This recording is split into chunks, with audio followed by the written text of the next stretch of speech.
Olá, que bom ter a sua companhia para mais uma conversa aprofundada aqui. Hoje o tema, olha, mexe com muita gente. Como é que a gente desenrola esse novelo das dívidas, né? E sente que está no comando de novo da vida financeira? A gente está com um material bem rico aqui, uma apresentação da Ágata, que foca nos passos assim bem concretos. Nossa missão aqui é investigar a fundo essas ideias, sabe? Tirar o essencial para ajudar quem está buscando organizar as contas e principalmente ter mais tranquilidade. Então, bora mergulhar nisso. Com certeza, é um tema super relevante, né? Dívida é uma realidade para muitas famílias brasileiras. Vem de todo lado. Cartão de crédito que vira aquela bola de neve, empréstimo para uma emergência, financiamento da casa, do carro, até aquelas comprinhas parceladas que, quando a gente soma tudo, nossa, pesa bastante. E o ponto que a Ágata destaca logo de cara é fundamental. O problema, na real, não é nem ter a dívida, é quando ela foge do controle. Sabe? Quando as parcelas começam a comer a renda, a tirar o sono, gerar aquela ansiedade, aquele estresse, aí sim a coisa complica.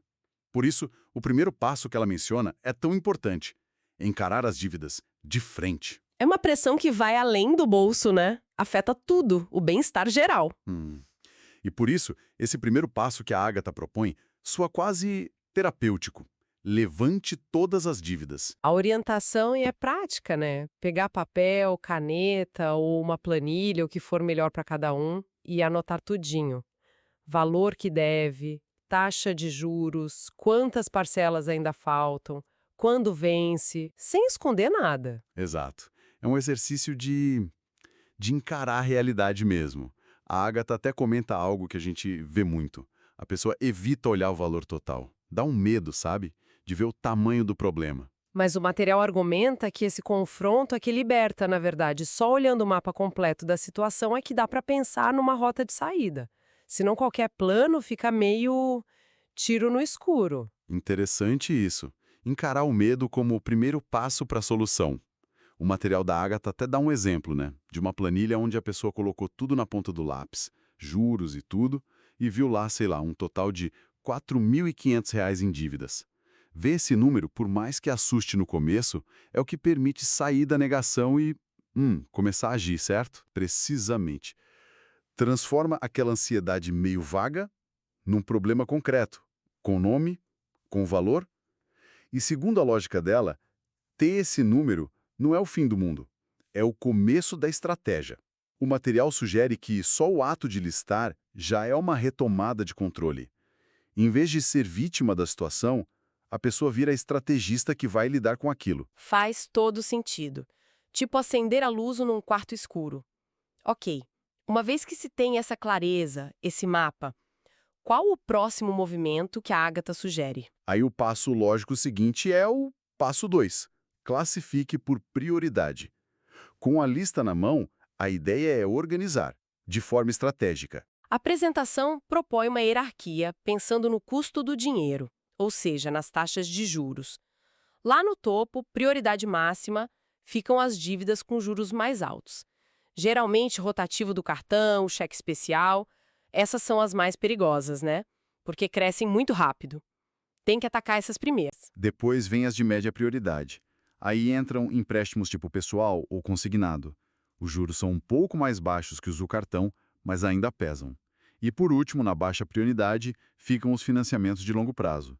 Imobiliário de veículo. O valor total é alto, claro, mas os juros costumam ser menores e o prazo é longo, então o impacto mensal é mais gerenciável. Ah, e a apresentação fala algo interessante sobre essa baixa prioridade, né? Algo sobre incluir desejos aí também. Sim, é um detalhe sutil, mas importante. O material sugere que, nessa categoria de baixa prioridade, a pessoa pode incluir também coisas que ela gostaria de ter ou fazer, mas que não são essenciais agora. Tipo aquela viagem ou trocar um eletrônico, coisas que, nesse momento de organizar para quitar dívida, precisam ficar para depois. Ajuda a manter o foco, sabe? Direcionar o dinheiro para eliminar o que é mais prejudicial primeiro. Essa organização deve dar uma direção, né? Saber por onde começar a atacar e depois de organizar, qual a próxima etapa? Negociar. Isso mesmo. Aí vem o passo 3. Negocie e renegocie. E aqui a mensagem da Agatha é bem clara.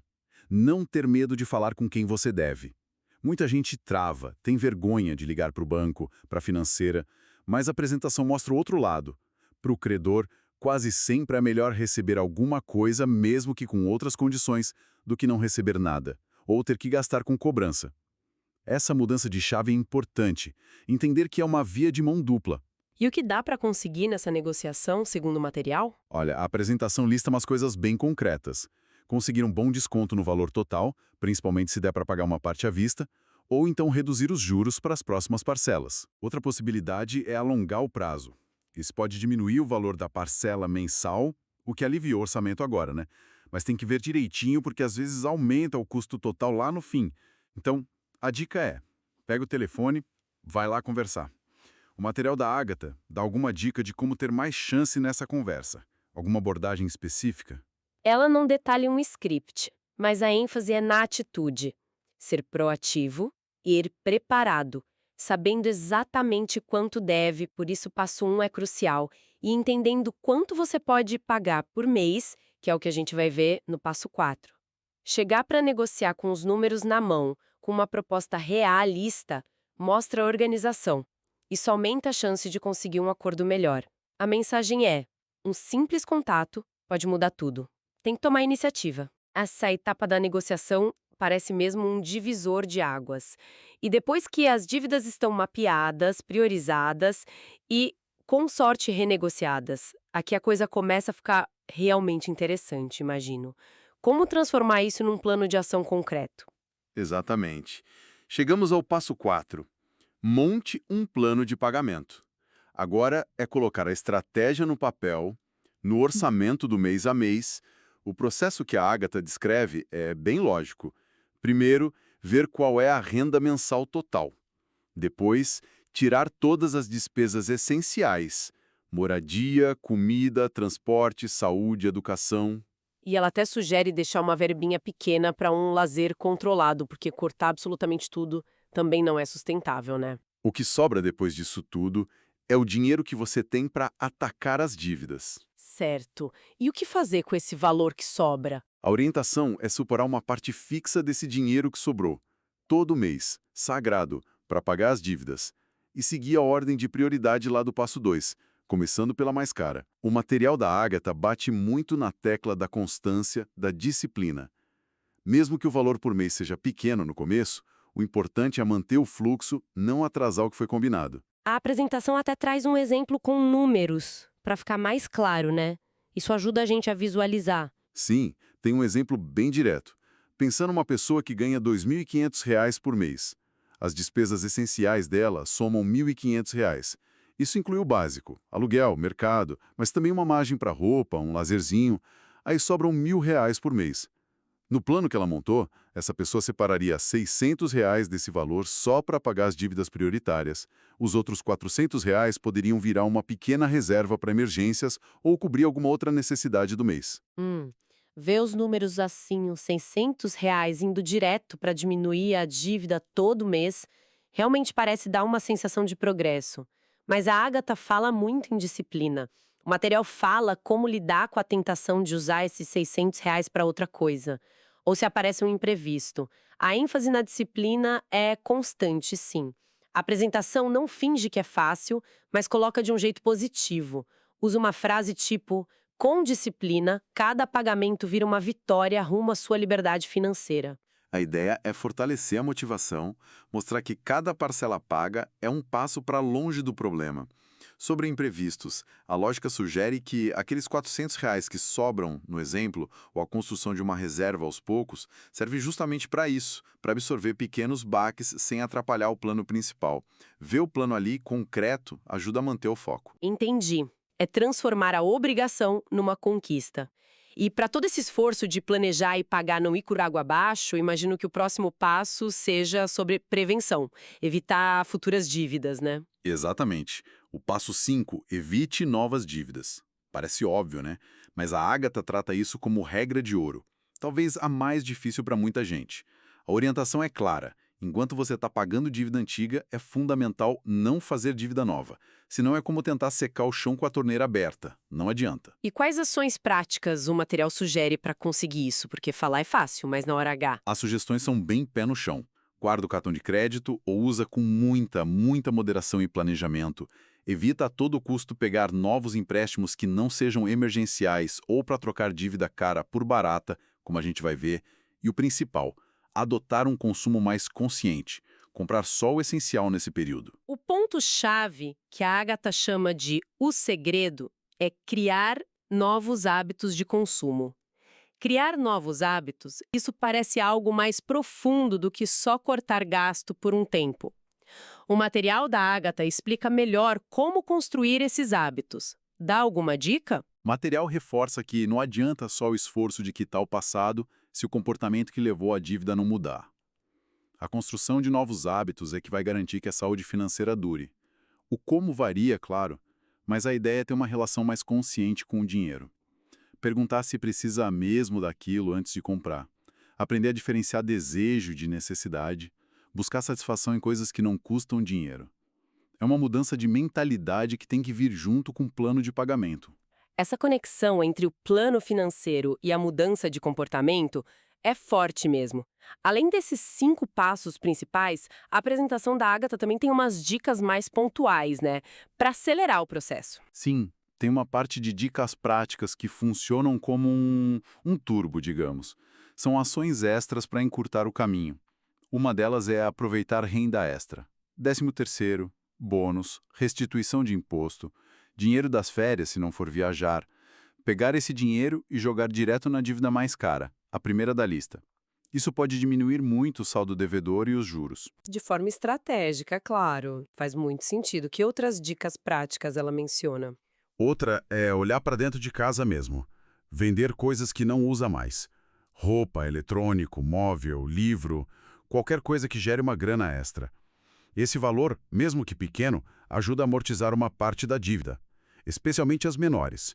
Isso dá até um alívio psicológico, né? Riscar um item da lista. E tem uma dica mais sofisticada: trocar dívida cara por uma barata. O exemplo clássico é pegar um empréstimo pessoal com juros bem menores para quitar de uma vez o cartão de crédito ou o cheque especial, que tem juros absurdos. Essa de trocar dívidas parece interessante, mas talvez tenha riscos, né? A apresentação da Agatha alerta para alguma coisa aí. Sim, a ideia implícita é que só vale a pena se a nova dívida for realmente muito mais vantajosa, com juros bem mais baixos. E claro, se a pessoa tiver disciplina para não usar de novo o limite do cartão que acabou de quitar. Precisa fazer conta, comparar o custo efetivo total, o 7, das duas opções, e garantir que não está só trocando os 6 por meia dúzia ou pior. Exige análise e, de novo, disciplina. E para fechar essa parte das dicas, o material repete algo que está presente o tempo todo. Paciência e disciplina são chave. Lembre-se, cada parcela paga é um passo em direção à liberdade financeira. É quase um mantra para não desistir no meio do caminho. Essa jornada que a Agatha descreve, desde encarar o problema até criar novos hábitos, parece um caminho bem completo mesmo. Recapitulando a essência do que a gente tirou daqui. Gerenciar dívidas é puxado, sim, mas está longe de ser impossível. Exige, antes de tudo, organização para entender o tamanho do buraco, um plano claro para sair dele e, nossa, muita disciplina para seguir esse plano, né? Exato. E uma das mensagens mais legais que a fonte passa é que não importa começar pequeno. Mesmo que comece pagando pouco, o essencial é dar o primeiro passo e ser constante. Mês a mês, a diferença vai aparecendo, a sensação de alívio, de controle, vai crescendo. A promessa no final é essa vida financeira mais saudável, equilibrada e, o mais importante, mais tranquila. Então, o que tudo isso significa no final das contas? Parece que a chave é uma mistura de método, resiliência e uma transformação na nossa relação com o dinheiro e o consumo. Concordo totalmente. E essa ideia de transformação leva a uma reflexão final interessante, que liga o fim do pagamento das dívidas com a manutenção da saúde financeira para sempre, né? O passo 5, sobre evitar novas dívidas, e a ênfase em criar novos hábitos de consumo, como o segredo, são cruciais. Depois que as dívidas acabam e a gente encontra um novo equilíbrio, fica uma questão, né? Algo que talvez o material da Agatha nos convide a pensar. Como a gente garante que esses novos hábitos se tornem permanentes de verdade, e não só uma reação passageira à crise? O que define o essencial para cada um de nós? E como essa definição pode ou deve mudar com o tempo para a gente continuar com as contas em dia sem cair em novas armadilhas? Como transformar a recuperação num estado duradouro de bem-estar financeiro? Fica aí a reflexão. Essa é uma pergunta excelente para a gente levar. Como fazer a mudança durar, né? Ótimo ponto. Foi uma análise muito rica do material da Agatha. Extraímos lições valiosas aqui.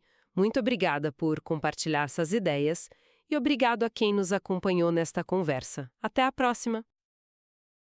Pessoal, passando aqui só para agradecer por vocês terem assistido, né, esse treinamento em forma de conversa, de podcasting. Eu acredito que assim fica mais leve da gente entender o conteúdo e aplicar na nossa vida. Por isso a gente fez um formulário de avaliação que tem o QR Code ali no cantinho que você pode acessar e responder se você gostou do treinamento, o que você achou e se você vai usar na sua vida. Eu agradeceria muito se você pudesse usar e responder esse formulário, porque ele é um formulário da faculdade e me ajudaria bastante. Tá certo? Muito obrigada por vocês terem chegado até aqui.